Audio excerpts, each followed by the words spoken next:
नमस्कार साथियों, हमारे YouTube channel future nursing officer में आप सभी लोगों का एक बार फिर से हार्दिक अभिनंदन है। स्वागत करता हूं मैं। साथियों, नोटसेट 9 का एग्जाम, उसके साथ साथ में बिहार स्टाफ नर्स, जीएनसीएच, एसजीपीजीआई तथा सभी सीएचओ, इन सभी के लिए मैं इमेज बेस्ड, जितनी भी इमेज बेस्ड जो क्वेश्चन बनते हैं वो सभी मैं आपके लिए लेके आया हूँ। उसके लिए जो सेकंड क्लास है वो मैं आज कंडक्ट कराऊंगा। मोस्ट इंपॉर्टेंट से इंपॉर्टेंट जो इमेज बेस्ड एमसीक्यू बन सकते हैं सभी एग्जामों के लिए, वो मैं क्लास आपके लिए लेके आया हूँ। सेकंड क्लास आज हम कंटिन्यू करेंगे। फर्स्ट इमेज में आपको शो कर रहा हूँ एम्बू बैग के बारे में। मैं आपको बताऊंगा कि Anbu bag with reservoir bag and tubing के साथ में इसकी इमेज में आपको शो कर रहा हूँ। एम्बू बैग इस तरह का होता है जिसके अंदर क्या होता है, फेस मास्क आपको शाम पे शो कर रहा है, दिखाई दे रहा है। ये जो पार्ट है इसको फेस मास्क कहेंगे। यहाँ पर एक वॉल्व होता है जिसको पॉप ऑफ वॉल्व कहा जाता है। एक्सपायरेटरी जो वॉल्व है यहाँ पर होता है इसका। और सेल्फ इन्फ्लेटिंग जो बैग है, ये जो बड़ा पार्ट है बॉडी का, इसको कहा जाता है सेल्फ इन्फ्लेटिंग बैग, इसको कहा जाता है। ठीक है, तो ऑक्सीजन इन हेल्थ एंड जहां से ऑक्सीजन जाती है तो ये ट्यूबिंग का जो पाइप है ये इधर रहता है। और रिजर्वायर बैग जहां पर जो एक्स्ट्रा जो एयर है वो स्टोर रहती है, उसका बैग है वो इस साइड में होता है। तो इस तरह की इसकी इमेज है। आर्टिफिशियल मैनुअल ब्रीदिंग यूनिट और सेल्फ इन्फ्लेटिंग बैग इसको कहा जाता है। बैग ये वाल्व मास्क के साथ में इसको होता है। यूज इसका हम कहां पर करते हैं, with oxygen reservoir bag to provide positive pressures ventilation to those who require. जैसे एग्जांपल ड्यूरिंग जब सीपीआर वगैरह करते हैं तब जो एक्स्ट्रा ऑक्सीजन की जो रिक्वायरमेंट है, जो रिजर्व ऑक्सीजन की रिक्वायरमेंट जहां पर होती है, तो वहां पर इस तरह का जो बैग है एम्बू बैग नाम से इसको कहा जाता है। विद रिजर्वायर बैग के साथ में होता है, तो इसका जो उपयोग है वहां पर किया जाता है। डिसइंफेक्शन इसका यूज अगर करना होता है हमें, तो इसको यूज करते हैं 2% जो ग्लूटाल्डिहाइड है उसको 20 से 30 मिनट के अंदर इसको रखा जाता है, और उसके अंदर ये जो हमारा एम्बू बैग है इसको डिसइंफेक्शन इसका किया जाता है। नेक्स्ट मैं आपको एक और इमेज दिखाऊंगा यहाँ पर एनआरबीएम ऑक्सीजन मास्क की। एनआरबीएम जो नॉन रीब्रीदर ऑक्सीजन मास्क इसको कहा जाता है। इस तरह का जो मास्क होता है इसको हाई कंसंट्रेशन नॉन रीब्रीदर जो ऑक्सीजन मास्क है इसको कहा जाता है एनआरबीएम, शॉर्ट फॉर्म इसकी कहा जाता है। तो इस तरह का मास्क होता है जिसके अंदर ये मास्क होता है। यहाँ पर एक अलग से इसका रिजर्वर बैग होता है, ठीक है, और ये ट्यूबिंग होती है इसकी। तो इस तरह का जो मास्क होता है इसको high concentration non rebreathing oxygen mask के नाम से इसको जाना जाता है। इसके ऊपर भी कई बार नोट सेट वगैरह में इसका क्वेश्चन आता है, तो इसका मैं आपको बताऊं कि यूज किया जाता है प्रोवाइड करने के लिए high flow oxygen to the hypoxic patient. जिस पेशेंट को हाइपोक्सिया हो चुका है, हाइपोक्सिया की अगर कंडीशन है किसी पेशेंट को, तो उस तरह के पेशेंट के अंदर इसका जो प्रयोग है ज्यादातर हाई कंसंट्रेशन देने के लिए, तेजी से ऑक्सीजन फ्लो देने के लिए इस तरह के मास्क का जो प्रयोग है वो किया जाता है। और इसको भी अगर हमें डिसइंफेक्शन करना है तो 2% ग्लूटाल्डिहाइड के अंदर 20 से 30 मिनट तक इसको रखा जाता है। नेक्स्ट मैं कंटिन्यू करता हूं। नेक्स्ट मैं आपको बताऊं कि राइल्स ट्यूब के बारे में। राइल्स ट्यूब की जो एक इमेज मैं आपको यहाँ पर शो कर रहा हूँ, तो ये एक ग्रीन कलर की 18 गोज की एक राइल्स ट्यूब है। दोस्तों, कलर कोड के हिसाब से राइल्स ट्यूब का जो साइज है वो कलर कोड के अकॉर्डिंग डिसाइड होता है। तो इसका मैं आपको पार्ट के बाद थोड़ा सा बता दूं कि ये लेटरल आई के नाम से इसको जाना जाता है। ये टिप है जो अंदर जाती है, अंदर की तरफ इंसर्ट की जाती है, तो इसको लेटरल आई के नाम से जाना जाता है। ठीक है, रेडियो पेपेक लाइन, यहाँ पर इसके ऊपर एक लाइन दिखाई देगी ग्रीन कलर की जो पाइप है, टोटल पर एक लाइन दिखाई देगी, और इसको रेडियो पेक की लाइन कहा जाता है।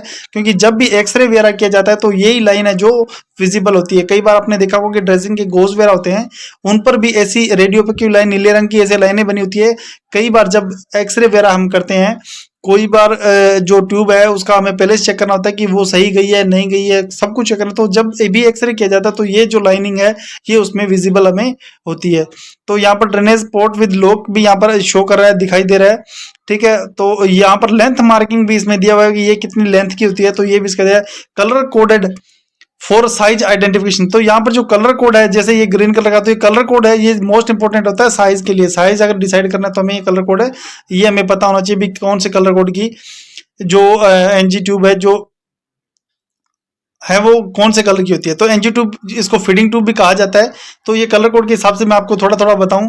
ठीक है, तो ये जो कलर कोड का नीचे मैंने टोटली ये दिया है चार्ट, ये आप देख सकते हैं यहाँ पर। तो ये जो टोटल है ये कलर कोड के हिसाब से होती है। ठीक है, रेड कलर है तो ये 18 गोज की होगी, ग्रीन कलर है तो 14 गोज की होगी, ये इसको नंबर का हम कहेंगे। ठीक है, और ये ऑरेंज कलर की है तो ये 16 गोज की रही है, येलो कलर की है तो ये 20 गोज की रही है। तो ये जो छोटी जो बच्चों में यूज होने वाले इनका भी कलर कोड यहाँ पर दिया हुआ है। नेक्स्ट हम चलते हैं। अगर इसकी एनजी ट्यूब के बारे में आपको थोड़ा सा एक्सप्लेन कर देता हूँ, बता देता हूँ, इसके अंदर से भी कई बार क्वेश्चन बन सकता है। इंसर्ट इनटू द स्टमक अगर स्टमक के अंदर हमें इसको इंसर्ट करना है तो वाया नोज स्टिल के द्वारा इसको इंसर्ट किया जाता है, नोज स्टिल के द्वारा इसको स्टमक के अंदर डाला जाता है। Use to provide medication food and also used for the gastric lavage in the case of poisoning.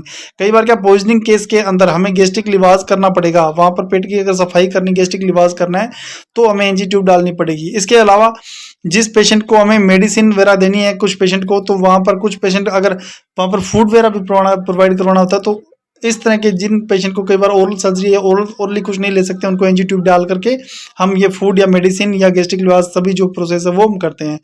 इसका भी डिस इन्फेक्शन हम करें तो 2 से 20 से 30% ग्लूटाल्डिहाइड होता है, इसका कॉन्टैक्ट 20 से 30 मिनट इसको रखा जाता है। नेक्स्ट एमसीक्यू मैं आपको बताऊं, एक इंपॉर्टेंट इमेज आपको दिखा रहा हूं मैं लारेंजोस्कोप की। लारेंजोस्कोप की यहाँ पर इमेज दिखा रहा हूँ विद ब्लेड्स के साथ में, विद ब्लेड्स है, यहाँ पर ब्लेड्स भी आपको मैं साथ में शो कर देता हूँ। तो लारेंजोस्कोप, 2 टाइप के लारेंजोस्कोप यहाँ पर यूज होते हैं, ज्यादातर मेनिटोस और मिलर। ठीक है, तो मेनिटोस और मिलर 2 नाम के यहाँ पर जो है लारेंजोस्कोप यूज किए जाते हैं। मेनिटोस जो होता है वो हमेशा राउंड होता है, इसकी शेप है वो राउंड शेप रहेगी, और जो मिलर की है वो शेप स्ट्रेट शेप का रहेगा। ये चीज आपको ध्यान में रखनी है। इन दोनों के अंदर जो डिफरेंस है, बस इतना सा ही डिफरेंस है इन दोनों के अंदर, ये चीज आपको ध्यान में रखनी है कि लारेंजोस्कोप के अंदर जो डिफरेंस है वो ये रहेगा। Number size available according to age. Macintosh blade है वो कर्व्ड शेप के होते हैं, और जो मिलर है वो स्ट्रेट शेप के होते हैं। ये दोनों के अंदर डिफरेंस आपको ध्यान में रखना है। यूज किया जाता है जब ईटी ट्यूब का इंट्यूबेशन किया जाता है, जब किसी पेशेंट को इंट्यूबेशन किया जाता है तो विजुअलाइजेशन, लारेंक्स को देखने के लिए, विजुअलाइज करने के लिए जो मैंने इसका जो प्रयोग है वो किया जाता है लारेंजोस्कोप का। और इंट्यूबेशन की जो प्रोसेस है उसके अंदर इसका बेस्ट रोल होता है, सबसे ज्यादा रोल जो होता है वो लारेंक्स को विजुअलाइज करने के लिए, नीचे जो ट्रेकिया को विजुअलाइज करने के लिए, ईसोफेक्स को विजुअलाइज करने के लिए, सभी के लिए इसका जो प्रयोग किया जाता है। ठीक है, और अगर इसको डिसइंफेक्शन करना होता है तो हम किससे करेंगे? लारेंजोस्कोप को अगर हमें डिसइंफेक्शन करना होता है तो हम इसको ग्लूटाल्डिहाइड का प्रयोग यहाँ पर नहीं करेंगे। इसके लिए 70% आइसोप्रोपोल अल्कोहल स्वेब हैंडल पर यूज किया जाता है। Should clean with the wet cloth and store dry, और उसको सूखने के लिए हमें रखा जाता है। नेक्स्ट मैं आपको बताता हूं endotracheal tube. Endotracheal tube, ET tube जिसको शॉर्ट फॉर्म में कहा जाता है, इसकी मैं आपको इमेज दिखाता हूं। तो ये कफ, यहाँ पर एक कफ्ड ईटी ट्यूब की इमेज आपको दिखाई दे रही है। तो यहाँ पर एक कफ बना हुआ है, ये कफ्ड ईटी ट्यूब है। ठीक है, इसकी लेंथ होती है, लेंथ के हिसाब से इसको, ये जो साइज होता है इसका रखा जाता है, साइज के हिसाब से इसको इंसर्ट किया जाता है एज के अकॉर्डिंग। ठीक है, तो यहाँ से एयर है उसको पुश करके ये कफ्ड है इसको इन्फ्लेट किया जाता है और डिफ्लेट किया जाता है। तो ये ईटी ट्यूब की मैंने इमेज दिखाई आपको। नेक्स्ट चलते हैं इसके बारे में मैं आपको बताऊं कि एक फ्लेक्सिबल ट्यूब होती है that made by the polyvinyl chloride, PVC से बनी हुई होती है। इंसर्ट किया जाता है नेजोट्रेकियल और ओरोट्रेकियल। इसको नेजोट्रेकियल मतलब नाक से ट्रेकिया के अंदर भी डाला जाता है और ओरल के थ्रू भी ट्रेकियल के अंदर, ज्यादातर इसको ओरोट्रेकियल ही डाला जाता है। ये चीज आपको ध्यान में रखनी है। नेक्स्ट एमसीक्यू के बारे में आपको बताता हूँ, इसी के एक्सप्लेन थोड़ा सा कर देता हूँ। ये कफ्ड भी होती है और अनकफ्ड भी होती है, अलग अलग साइज के अंदर ये अवेलेबल होती है। Used to establish artificial ventilation and maintain patients airway. Patient का एयरवे मेंटेन करने के लिए, आर्टिफिशियल वेंटिलेशन देने के लिए और प्रिवेंट करने के लिए एस्पिरेशन से हम क्या इसका ईटी ट्यूब का जो यूज करेंगे। इसका डिसइंफेक्शन की मैं बात करूं तो 31 ग्लूटाल्डिहाइड का प्रयोग किया जाता है 20 से 30 मिनट के लिए। नेक्स्ट मैं आपको एक और इमेज दिखाता हूं, सबसे कॉमन इमेज है जो हॉस्पिटल में सबसे ज्यादा यूज होती है, लेकिन इसके पार्ट के बारे में मैं थोड़ा थोड़ा आपको बता देता हूं। ये जो इमेज मैंने आपको शो की है ये होता है IV set. IV set infusion set इसको कहा जाता है। ठीक है, तो यहाँ पर इसका सबसे फ्रंट आगे जो टिप पर देखते हैं तो इसमें एक नीडल लगी होती है, सबसे बड़े तो यहाँ पर नीडल लगी होती है, और यहाँ पर ल्यूक लॉक यहाँ पर लगाया जाता है 8 नंबर का। लेटेक्स फिक्स कोऑर्डिनेटर 7 होता है। ये 5 की ट्यूब होती है। ये फिल्टर यहाँ पर लगा होता है। यहाँ पर 3 ड्रिप नंबर पे एक ड्रिप चैम्बर होता है। यहाँ पर एयर वेंट होता है जहां से एयर निकाल सकते हैं, डाल दी जाती है, और यहाँ पर स्पाइक होता है जो कि ड्रिप के अंदर हम किसी ड्रिप के अंदर हमें वहां पर पिन करनी तो डालनी होती है। तो ये आईवी सेट है और आईवी सेट के ये पार्ट है। ये भी एक मोस्ट इंपोर्टेंट इमेज रहेगी, इसके अंदर से भी क्वेश्चन बनने के चांसेस होते हैं। नेक्स्ट चलते हैं दोस्तों, इसके बारे में थोड़ा सा एक्सप्लेन करते हैं। इसके बारे में जहां से क्वेश्चन बन सकता है कि एक्सटेंशन लाइन और fluid administration through IV set के थ्रू है, जो फ्लूइड है वो दिया जाता है, ये ड्रग्स है वो दी जाती है, फ्लूइड एंड मेडिकेशन भी इसके अंदर दी जाती है। इंट्रावेनसली इसका यूज, जब कोई मेडिसिन देते हैं तो उसका यूज किया जाता है। और इसका जो जरूरत होती है, नीड होती है 72 मतलब 72 हॉर्स के बाद इसका हमें चेंज करना पड़ता है। Need to change every 72 hours. ये इंपॉर्टेंट एमसीक्यू यहाँ पर बन सकता है। नेक्स्ट कॉमन चीज है, आप सभी लोग जो नर्सिंग की जिसने तैयारी किया तो वो इस इंस्ट्रूमेंट को, इस इमेज को आप देख करके आराम से पहचान सकते हो। इसको कहा जाता है स्टेथोस्कोप। ये स्टेथोस्कोप की इमेज है। इसका यूजेस है वो क्या होता है मैं आपको बताऊं कि चेस्ट, पेलेस, हेड और डायफ्राम। ठीक है, यहाँ पर इसका हेड और diaphragm usually it is two side, ये दो साइड का होता है। डायफ्राम यहाँ पर फ्लैट होगा, circular diaphragm. It ideal to high frequency and sound का होता है। बेल यहाँ पर होती है कफ, कप शेप्ड की होती है। Bell is ideal for the low frequency sound सुनने के लिए, एग्जामिनेशन करने के लिए की जाती है। पल्मोनरी साउंड वगैरह, कार्डिक साउंड वगैरह, ये सारे सुनने के लिए इसका जो प्रयोग है वो किया जाता है। नेक्स्ट, इसका भी अगर डिसइंफेक्शन हमें करना है, इसको भी हमें अगर बैक्टीरिया से मुक्त करना है तो हम क्या करेंगे, 70% आइसोप्रोफोल है, अल्कोहल स्वाब है, उसका प्रयोग करके एक बार वंस डेली इसका यूज करेंगे और इसको सूखने के लिए रखेंगे। नेक्स्ट एमसीक्यू रखेंगे हमारा सक्शन कैथेटर। सक्शन कैथेटर के बारे में मैं आपको बताऊं तो ये एनजी ट्यूब से अलग है। आप इन चीजों को ध्यान में रखना। कई बार क्या कॉमन इमेज दी जाती है, कॉमन ऑप्शन दिए जाते हैं, तो वहां पर आपको ये चीज पहचाननी है कि ये जो सक्शन कैथेटर है ये ट्रांसपेरेंट ट्यूब होती है, क्लियर विजुअलाइजेशन इसको हम देख सकते हैं। ठीक है, लेटरल आई इसके अंदर भी प्रेजेंट होती है, लेकिन एनजी ट्यूब के अंदर भी प्रेजेंट होती है। कलर कोड के हिसाब से हम इस यहाँ पर इसका साइज है वो पहचान सकते हैं। तो ये फ्यूनल कनेक्टर यहाँ पर होता है जिसके अंदर हम सक्शन वगैरह को आगे कनेक्ट है वो यहाँ से किया जाता है। अलग अलग साइज के अवेलेबल होते हैं, क्लोज्ड होते हैं, ओपन अवेलेबल होते हैं। ठीक है, म्यूकस और सलाइवा का जब अपर एयरवे से हम सक्शन करते हैं तो वहां पर इसका उपयोग किया जाता है। इंट्यूबेटेड पेशेंट के अंदर भी इसका प्रयोग किया जाता है सक्शन के लिए। और use only disposable, single use and single patient only. तो इसका यूज है वो ओनली एक ही मरीज पर हम कर सकते हैं, एक ही पेशेंट पर हम कर सकते हैं, एक ही बार इसको यूज कर सकते हैं। बार बार हम अलग अलग पेशेंट पर इसका यूज है वो नहीं कर सकते। नेक्स्ट एक इंपॉर्टेंट इमेज आपके लिए फिर से मैं लेके आया हूं, ए 3-वे stop cock IV cannula. Cannula के बारे में आप सभी को पता है। एक इमेज आपको दिखा देता हूं मैं। एक पिंक कलर का कैनुला मैंने यहाँ पे आपको शो किया है और एक ब्लू कलर का कैनुला मैंने दिखाया है, और 3-वे कैनुला मैं आपको दिखा रहा हूँ। यहाँ पर सिंगल वे नहीं है दोस्तों, ध्यान में रखना कि ये 3-वे कैनुला मैं आपको दिखा रहा हूँ। 3-वे stop cock allow for less leakage. सबसे मेन बड़ी बात ये होती है कि ये लेस लीकेज का लिए यूज किया जाता है। स्मॉल इंजेक्शन वॉल्यूम देने के लिए इसका यूज किया जाता है। सेव टाइम को ये सेव करता है। कनेक्टिंग दिस लाइन फ्लश वगैरह हमें करनी होती है तो ये जो टाइम हमारा सेव करता है। नेक्स्ट मैं बताऊं कि it enable stimulation delivery of 2 और more fluid in medication through a single IV cannula. अगर कोई भी आईवी कैनुला वहां पर लगाया हुआ है तो हम क्या करेंगे, इस 3-वे कैनुला के माध्यम से मेडिकेशन के साथ साथ फ्लूइड, मतलब दो, कम से कम जो दो है, तो चाहे वो मेडिसिन है चाहे वो फ्लूइड है, उन सभी को एक साथ में दे सकते हैं। तो दोनों साइड से हम इसको वो हम फ्लूइड वगैरह दे सकते हैं। नेक्स्ट एक इमेज आएगी, इंपॉर्टेंट इमेज रहेगी नेबुलाइजर मास्क की। नेबुलाइजर मास्क दोस्तों, जब कोविड का जब सीजन चल रहा था तो इस तरह के जो मास्क है इनका सबसे ज्यादा यूज हुआ था। तो आप जिन बच्चों ने कोविड के अंदर काम किया है तो वो बच्चे इन चीज को आराम से पहचान लेंगे। तो ये जो होता है नेबुलाइजर मास्क होता है, यहाँ पर एक स्पेस बना होता है जिसके अंदर मेडिसिन डाली जाती है और यहाँ से स्टीम निकलती है और पेशेंट को जाती है। तो ये कनेक्ट, ये जो ट्यूब है यहाँ से एक मशीन होती है, नेबुलाइजर मशीन होती है, उसके अंदर इसको कनेक्ट कर दिया जाता है और यहाँ से जो मेडिसिन, इसके अंदर मेडिसिन डाल डुअलिन, बुडाकोट जो भी डाला जाता है तो उसकी जो स्टीम बन करके पेशेंट के लंग्स के अंदर जाकर के वहाँ का जो सिक्रीशन है, जो म्यूकस वगैरह, उसको थिन करके और वो उसको बाहर निकालने के अंदर हेल्प करती है। तो ये जो है इसका उपयोग किया जाता है। एक स्मॉल मशीन होती है, वहां पर उसको इसको इंसर्ट किया जाता है और मेडिकेशन वगैरह उसके अंदर डाल करके वहां पर हमें जो फेस मास्क के साथ इसको कनेक्ट कर देते हैं। नेक्स्ट चलते हैं 11 नंबर। एक इंस्ट्रूमेंट मैं आपको दिखा रहा हूं, आइरिस सीजर। दोस्तों, सीजर्स की मैंने जो फर्स्ट क्लास लगाई है, जो इंस्ट्रूमेंट की मैंने फर्स्ट क्लास लगाई है नोरसेट के हिसाब से, जो एसजीपीजी के एग्जाम के हिसाब से, जीएमसीएच के एग्जाम के हिसाब से, तो जो सभी टोटली इमेज बेस्ड जितने भी क्वेश्चन बन सकते हैं वो मैंने आपको फर्स्ट क्लास में दिखाए। तो आप सभी से रिक्वेस्ट है कि फर्स्ट क्लास को भी आप जरूर जाके विजिट करें।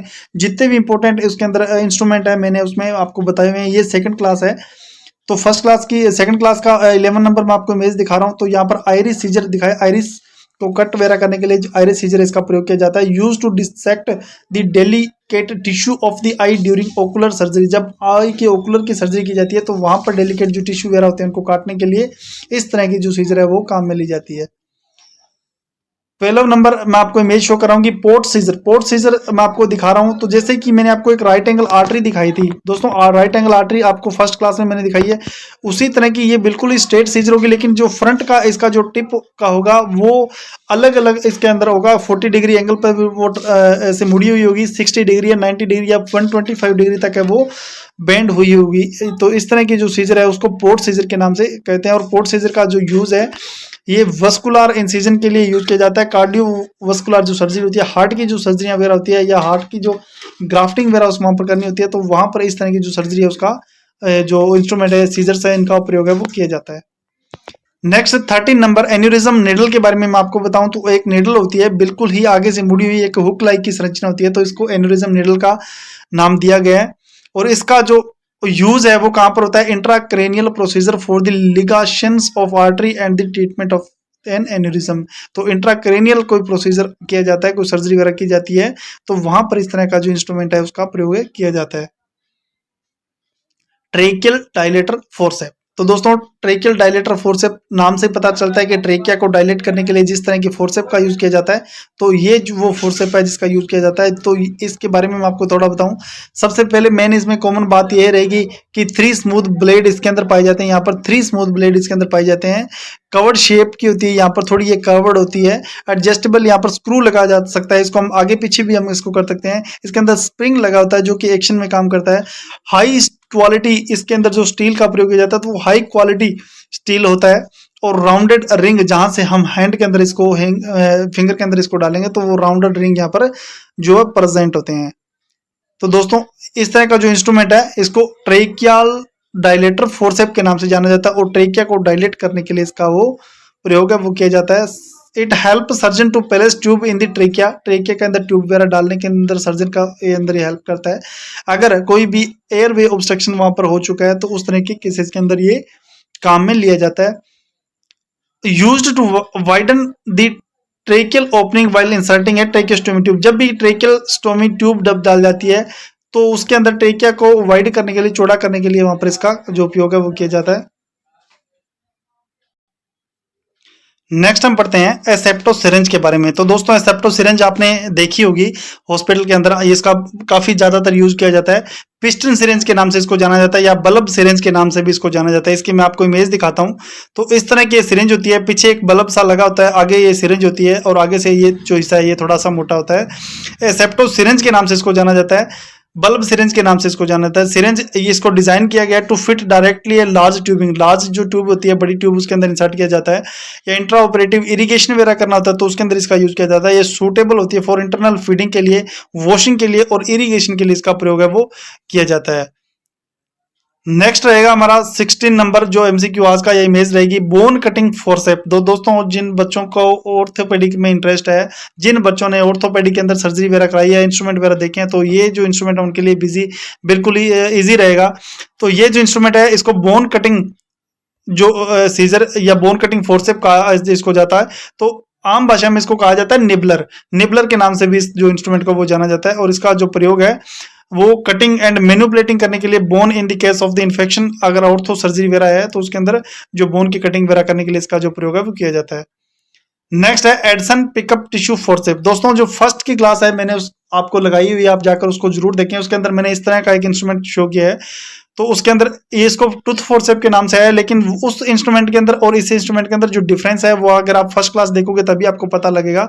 तो ये जो इंस्ट्रूमेंट है इसको एडसन पिकअप टिश्यू फोर्सेप के नाम से जानते हैं। ये इसका जो फ्रंट का जो हिस्सा है आप देखोगे तो ये जो टिप है, इसकी टिप बिल्कुल है, ये आगे बिल्कुल आगे पतली है, थिन है, और आगे इसके एक दांत लाइक संरचना, छोटा छोटा जो हुक टाइप यहाँ पर बने हुए हैं, ये चीज आपको ध्यान में रखनी है। इसका यूज है वो कहां पर किया जाएगा दोस्तों, holding the dressing material use करने के लिए, सच है जैसे कॉटन है, गोज है, ड्रेसिंग सर्जिकल प्रोसीजर के अंदर ग्रास्प उनको पकड़ने वगैरह के लिए, होल्ड करने के लिए या मूव करने के लिए इसका प्रयोग है वो किया जाता है। चलते हैं नेक्स्ट एक और इंपॉर्टेंट इमेज की तरफ, आर्मी नेवी रिटेक्टर। दोस्तों आर्मी नेवी रिटेक्टर, रिटेक्टर की जो फर्स्ट क्लास के बारे में मैंने आपको कम से कम 5 से 7 जो रिटेक्टर के बारे में पढ़ाया है। डियोन रिटेक्टर है, डेवियर रिटेक्टर है, ये सभी जो रिटेक्टर है मैंने आपको उस क्लास में बताए हुए हैं। तो ये इस तरह का जो रिटेक्टर है इसको आर्मी नेवी रिटेक्टर के नाम से जाना जाता है। ये जो रिटेक्टर है इसका जो रिटेक्ट करने का हिस्सा है, दोनों की साइड में सेम एक साइड में थोड़ा बड़ा या छोटा हो सकता है, लेकिन दोनों की साइड में पाया जाता है। बीच के अंदर इसके अंदर एक गैप पाया जाएगा और लेंथ के अंदर इस तरह की ये बीच में स्ट्रेट होते हैं, यहाँ से इसको होल्ड किया जाता है, पकड़ा जाता है और बीच के अंदर इसको रिटेक्ट किया जाता है। तो दोस्तों इसका प्रयोग है वो कहाँ पर किया जाएगा, इसका यूज है वो कहाँ पर किया जाएगा, रिटेक्ट करने के लिए सेलो और सुपरफिशियल इंसिजन को, स्मॉल वुंड को एब्डोमिनल ऑपरेशन जब किया जाता है, एब्डोमिनल सर्जरी जब की जाती है तो उनको अलग अलग करने के लिए इसका प्रयोग है वो किया जाता है। नेक्स्ट हमारा इंस्ट्रूमेंट रहेगा गाउट रिटेक्टर। रिटेक्टर का एक नेक्स्ट मैं आपको एक और इमेज दिखा देता हूं। ये रहेगा गाउट रिटेक्टर। गाउट रिटेक्टर का जो शेप है इसके अंदर सिर्फ यही रहेगा दोस्तों कि एक साइड है इसकी जो वो शी शेप की थोड़ी बड़ी रहेगी, एक साइड है शी शेप की छोटी रहेगी, और ये हाई क्वालिटी स्टील का, बढ़िया क्वालिटी स्टील का जो बना होता है। यूज करने इसका कहाँ पर किया जाता है, मोबिलाइज करने के लिए सॉफ्ट टिश्यू को, अवॉइड करने के लिए डैमेज ऑफ देयर अंडरलाइनिंग, जब उसके नीचे कोई भी जो स्ट्रक्चर है, टिश्यू के नीचे कोई भी स्ट्रक्चर है सॉफ्ट टिश्यू के नीचे, तो उन वो चीज डैमेज ना हो, तो उससे प्रिवेंट करने के लिए इस तरह का जो रिटेक्टर है वो काम में लिया जाता है और इसको गाउटलेट रिटेक्टर के नाम से इसको जानते हैं। नेक्स्ट है केली होमोस्टैटिक फोर्सेप। दोस्तों केली होमोस्टैटिक फोर्सेप है, इसको मैं आपको बताऊं तो ये रहेगा जर्मन स्टीलनेस स्टील बॉडी की पाई जाती है और इसके अंदर अवेलेबल होती है, कवर्ड और स्ट्रेट दोनों में अवेलेबल होती है। यूज किया जाता है clamping of the large blood vessels और मैनिपुलेटिंग दी हेवी टिश्यू को मैनिपुलेट करने के लिए किया जाता है। ये बिल्कुल ही आर्टरी की शेप की होती है, जो फर्स्ट क्लास में मैंने आपको दिखाई है। आगे से थोड़ी कवर्ड होती है, लेकिन जो टिश्यू वगैरह को होल्ड करने के लिए, मैनिपुलेट वगैरह करने के लिए इसका जो प्रयोग है वो किया जाता है। नेक्स्ट रहेगा हमारा होमोक्लिप अप्लायर विद होमोक्लिप। होमोक्लिप अप्लायर आपको जो लेप्रोस्कोपिक जो सर्जरी होती है, आजकल आम कहा जाता है कि दूरबीन के द्वारा जो सर्जरी की जाती है उसके अंदर क्या क्लिप लगाई जाती है। जो अप्लीकेबल होता है, जो क्या करते हैं क्लिप को वहां पर अप्लाई कर देते हैं, जहां पर कोई भी वेन है, वेसल्स है, कोई भी वहां पर टिश्यू कुछ भी है, उसको अगर क्लिप करना है तो हम इस क्लिप अप्लायर की मदद से वहां पर जो क्लिप है वो लगा देंगे। तो इसका उपयोग है वो किया जाता है कहाँ पर, स्मॉल वेसल्स है या ensure better ligation in the blood vessels वगैरह को लिगेशन करने के लिए वहां पर इसको क्लिप है वो लगा दी जाती है। तो इस तरह का ये क्लिप अप्लायर होते हैं, अलग अलग होते हैं, स्ट्रेट में लेंथी भी होते हैं, शॉर्ट भी होते हैं, आगे से कवर्ड भी होते हैं। तो इस तरह की जो क्लिप है ये यहाँ पर है, वो क्लिप यहाँ पर दिखाई गई है। तो ये इस तरह की जो क्लिप है वो भी वहां पर यूज की जाती है। नेक्स्ट है प्लास्टर सेपरेटर की मैं बात करूं तो प्लास्टर सेपरेटर नाम से पता चलता है कि कभी किसी बच्चे को आपने देखा होगा, किसी पेशेंट को आपने देखा होगा कि उसको एक व्हाइट कलर का पीओपी है प्लास्टर कई बार डॉक्टर है वो कर देता है, लेकिन जब उसको काटा जाता है उसको अलग किया जाता है। तो इस तरह का इंस्ट्रूमेंट है, प्लास्टर सेपरेटर का यूज किया जाता है। तो ये होता है प्लास्टर सेपरेटर। ये जब जहां पर कट लगाया है प्लास्टर के अंदर उसके बीच में डाल करके जब इसको अलग अलग जोर से किया जाता है तो ये जो प्लास्टर है उसको सेपरेट कर देता है, दूर कर देता है। तो इसका ये प्रयोग रहता है। इसको हैनिंग प्लास्टर कास्ट सेपरेटर के नाम से भी जाना जाता है। नेक्स्ट रहेगा हमारा पटेला होल्डिंग फोर्सेप। दोस्तों पटेला होल्डिंग फोर्सेप नाम से ही पता चल रहा है कि ये जो फोर्सेप है ये एक, जैसे आम भाषा में किसी चीज को पकड़ने के लिए घर पे इंस्ट्रूमेंट जैसे प्लास वगैरह यूज किया जाता है, तो उसी तरह का एक इंस्ट्रूमेंट रहेगा। और ये जो इंस्ट्रूमेंट है इसको पटेला होल्डिंग फोर्सेप के नाम से जानेंगे। तो इस तरह के इंस्ट्रूमेंट का जो यूज है वो कहाँ पर किया जाता है, इसका यूज किया जाता है नी सर्जरी के अंदर, जहां पर प्रोसीजर जैसे पटेला वगैरह की जो रिप्लेसमेंट, पटेला का जो री लिगामेंट उसको किया जाता है, ट्रीटमेंट किया जाता है, या पटेला को फ्रैक्चर है उसको बांधा जाता है, डिसलोकेशन वगैरह हो जाता है, तो उसको होल्ड करने के लिए इस तरह का इंस्ट्रूमेंट है उसका प्रयोग किया जाता है, जिसको कहा जाता है पटेला होल्डिंग फोर्सेप। नेक्स्ट हमारा रहेगा गोल ब्लडर रिटेक्टर एक्सट्रैक्टर। गोल ब्लडर एक्सट्रैक्टर का मतलब जिस बच्चे ने दोस्तों, जिन डॉक्टरों ने के साथ में जैसे लेप्रोस्कोपिक या दूरबीन की सर्जरी या कोई भी ऐसी सर्जरी करवाई हुई है, जैसे मतलब जिसके अंदर गोल ब्लडर की सर्जरी करवाई होती है। गोल ब्लडर को हम जब सर्जरी करें तो गोल ब्लडर को पकड़ने के लिए एक इंस्ट्रूमेंट का यूज किया जाता है जिसको गोल ब्लडर एक्सट्रैक्टर कहा जाता है। तो ये उस गोल ब्लडर को पकड़ करके लेप्रोस्कोपी की सर्जरी है तो वहां पर जहां पर ट्रोकार फिक्स होता है, ट्रोकार के माध्यम से उसको बाहर निकाल लेता है। तो इस तरह का इंस्ट्रूमेंट होता है। आगे इसके एक जैसे केट फोर रिटेक्टर मैंने आपको बताया, जैसे केट फोर रिटेक्टर में होता है उसी तरह से इसके अंदर पंजे टाइप एक संरचना होती है जो क्या करता है उसको गोल ब्लडर को होल्ड करता है, वहां पर टाइटली उसको पकड़ता है और उसको धीरे धीरे हम ट्रोकार के अंदर जहां से ट्रोकार डाला हुआ है वहां से हम उसको बाहर निकाल देते हैं। तो पीछे यहाँ पर इसका जो हैंडल है वो ये बना होता है, यहीं से इसको जो है वो इसको काम में लिया जाता है, यहीं से इसको जो वर्क है इसको किया जाता है। यहीं से अगर इसको वाइड करेंगे तो ये आगे से जो टिप है वो चौड़ी हो जाएगी, और यहीं से इसको अगर नजदीक करेंगे तो ये टिप है वो क्लोज हो जाएगी और उसको ब्लड को होल्ड कर लेगा। नेक्स्ट हम देखते हैं गोल ब्लडर स्पेकुलम। गोल ब्लडर स्पेकुलम की मैं बात करूं तो जो एक इमेज मैं आपको दिखा देता हूं, इस तरह की इमेज होती है, ठीक है। तो इसको फिक्स भी हम एक जगह पर कर सकते हैं, इसको लॉक भी एक जगह पर किया जा सकता है। इसके अंदर एक लॉक पाया जाता है यहाँ पर सेल्फ, तो इसको ये फिक्स कर दिया जाता है। तो गोल ब्लडर स्पेकुलम के नाम से इस तरह का इंस्ट्रूमेंट पाया जाता है, तो इसको गोल ब्लडर स्पेकुलम के नाम से दोस्तों जानते हैं। इसका यूज किया जाता है रिमूव करने के लिए gall bladder and the abdominal cavity during laparoscopic surgery. जब लेप्रोस्कोपिक कोई सर्जरी होती है उसके दौरान इसका जो प्रयोग है वो किया जाता है। रिमूव करने के लिए गोल ब्लडर वगैरह निकालने के लिए इसका जो प्रयोग है वो किया जाता है। नेक्स्ट 26 नंबर हमारा जो इमेज रहेगा रशियन टिश्यू फोरसेप के नाम से रहेगा दोस्तों। दोस्तों ये लग रहा बिल्कुल ही टूथ फोरसेप की तरह ही है। टूथ फोरसेप का मैंने आपको बताया, उसके अंदर नॉन टूथ और टूथ फोरसेप की तरह ही इसकी इमेज शेप रहेगी, लेकिन इसका जो फर्स्ट जो टिप है, फ्रंट जो टिप है दोस्तों, इसको आप ध्यान से देखना। पहली बात तो ये राउंड है, दूसरा इसके अंदर जो राउंड के अंदर यहाँ पर लाइनिंग वगैरह जो बनी हुई है, जो कि किसी भी टिश्यू वगैरह को होल्ड करने के अंदर, मजबूती से पकड़ने के अंदर हमारी जो वो हेल्प करेगी। तो इस तरह का जो इंस्ट्रूमेंट है, इसका प्रयोग है वो कहाँ पर किया जाता है, ग्रास्प करने के लिए डेंस टिश्यू ड्यूरिंग वुंड डीब्रिडमेंट जब किया जाता है या क्लोजर किया जाता है, तब किसी टिश्यू जब वुंड को हम क्लोज कर रहे हैं, कोई जख्म को हम क्लोज कर रहे हैं, तब वहां इसका जो प्रयोग है वो किया जाएगा। नेक्स्ट एंड जो इमेज रहेगी वो रहेगी दबाकी फोरसेप। दोस्तों ये भी सेम शेप का ही होगा, एक क्लिप टाइप की वही रहेगी। टूथ फोरसेप जैसे अब मैंने आपको इमेज दिखाई, नॉन टूथ वैसे दिखाई, लेकिन इसका जो शेप है वो बिल्कुल ही थिन रहेगा, आगे से बिल्कुल ही पतला रहेगा। तो दोस्तों छोटा छोटा डिफरेंस है। आप जो मेरी इमेज बेस्ड की फर्स्ट क्लास है उस पर जाकर विजिट करें, उस क्लास को देखें, ताकि आपको ये जो डिफरेंस है, छोटे छोटे इंस्ट्रूमेंट है इसके अंदर जो डिफरेंस है, ये आपको समझ आ सकें और ये एग्जाम में आपको कंफ्यूजन है वो ना पैदा करें। इस तरह का जो इंस्ट्रूमेंट है, इसका जो प्रयोग किया जाता है वो होल्ड करने के लिए और मैनिपुलेटिंग करने के लिए किया जाता है डेलिकेट टिश्यू को, स्पेशली कार्डियोवास्कुलर जब प्रोसीजर होते हैं, हार्ट की जो जैसी सर्जरियां होती है, तो उसके अंदर इसका प्रयोग है वो किया जाता है। 28 नंबर आज की हमारी जो इमेज रहने वाली है वो रहेगी लंग रिटेक्टर। लंग रिटेक्टर दोस्तों बहुत ही इंपॉर्टेंट इमेज इसकी कई बार पूछी जाती है। तो इस तरह का पीछे एक हैंडल होता है जहां से हम इसको होल्ड करते हैं, यहाँ से इसको हैंड के अंदर होल्ड किया जाता है। लेकिन आगे जो इसका इमेज हम देखते हैं तो आगे जो इसके अंदर एक वायरिंग होती है, वायरिंग टाइप एक ऐसी होती है, ऐसी इसकी जो शेप है ये दिखाई जाती है। तो ये लंग एक्सट्रैक्टर इसको कहा जाता है। लंग्स को एक्सट्रैक्ट करने के लिए इसका जो प्रयोग है वो किया जाता है। 29 नंबर में आपको इमेज दिखाऊं तो स्केपुला रिटेक्टर एक कहा जाता है। स्केपुला डिसलोकेशन वगैरह जब होता है, स्केपुला जब ऊपर नीचे होता है, तो उसको फिक्स करने के लिए, उसको सेट करने के लिए जो एक रिटेक्ट का प्रयोग किया जाता है, स्केपुला को रिटेक्ट करने के लिए उसको स्केपुला रिटेक्टर कहा जाता है। और उसकी शेप इस तरह की होती है, ये पीछे से इसको हैंडल होता है जहाँ से पकड़ा जाता है, और आगे की शेप है वो ऐसे काफी हद तक ऐसे बेंड होती है, शी शेप का ऊपर से ये पूरा मुड़ा हुआ होता है, तो इसको स्केपुला रिटेक्टर के नाम से कहेंगे। 30 नंबर और आज की लास्ट हमारी इंपॉर्टेंट इमेज रहेगी अपेंडेक्टमी स्टंप क्लोजर स्ट्रिप। दोस्तों जैसे कि गोल ब्लडर की सर्जरी होती है या कोई भी ऐसी ब्लड वेसल्स वगैरह की जब सर्जरी होती है, तो जैसे मैंने आपको क्लिप एप्लीकेटर के बारे में बताया, तो अपेंडेक्टमी स्टंप क्लोजर स्ट्रिप के अंदर भी यही होता है कि ये एक क्लिप टाइप की होती है, और इसको जैसे अपेंडिक्स वगैरह की जब सर्जरी की जाती है, अपेंडिक्स को काट के निकाला जाता है, तो वहां पर इस तरह की जो क्लिप है इसको अप्लाई कर दिया जाता है।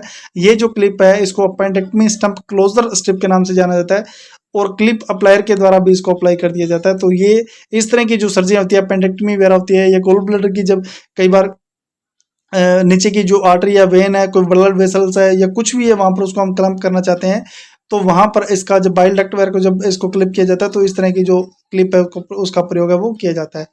तो दोस्तों ये थी आज की हमारी second important image based class. ठीक है, ये दोस्तों क्लास आगे मैं कंटिन्यू कराऊंगा। आपको सभी जितने भी इमेज बेस्ड एमसीक्यू बन सकते हैं वो मैं आपको नोटसेट के हिसाब से, एसजीपीजी के हिसाब से, जीएमसेच के हिसाब से, सभी के हिसाब से, सीएचओ के हिसाब से जितने भी इमेज बेस्ड क्वेश्चन बनते हैं वो सभी के सभी मैं आपको आगे की आने वाली नेक्स्ट क्लास में बताऊंगा। उसके साथ साथ में मेडिकल सर्जिकल नर्सिंग की क्लासेज है वो मैं कंटिन्यू स्टार्ट कर रहा हूँ, सिस्टम वाइज क्लासेज स्टार्ट कर रहा हूँ, जीरो से बिल्कुल ही आपकी तैयारी, जीरो से बिल्कुल ही 100% 101% सिलेक्शन वाली जो तैयारी है वो आपकी करने के लिए बिल्कुल ही जीरो लेवल से मैं तैयारी स्टार्ट कर रहा हूँ। फर्स्ट हमारा जो टॉपिक जो रहेगा हमारा रेस्पिरेटरी सिस्टम से मैं स्टार्ट कर रहा हूँ, मेडिकल सर्जिकल नर्सिंग जो कि नोटसेट का एक मतलब फेवरेट जो सब्जेक्ट है उसी से मैं स्टार्ट करूंगा, ताकि जो हमारी तैयारी है वो हर फील्ड के अंदर, हर सब्जेक्ट के अंदर हमारी मजबूत बने। तो ये क्लास आज की आपको कैसी लगी आप लोग मुझे कमेंट जरूर करें। अपने दोस्तों तक अगर ये क्लास आपको अच्छी लगी तो शेयर करें और इस चैनल को सब्सक्राइब करें। आज के लिए बस इतना ही, मिलते हैं नेक्स्ट इसी तरह की एक इंपॉर्टेंट क्लास में। तब तक के लिए जय हिंद जय भारत।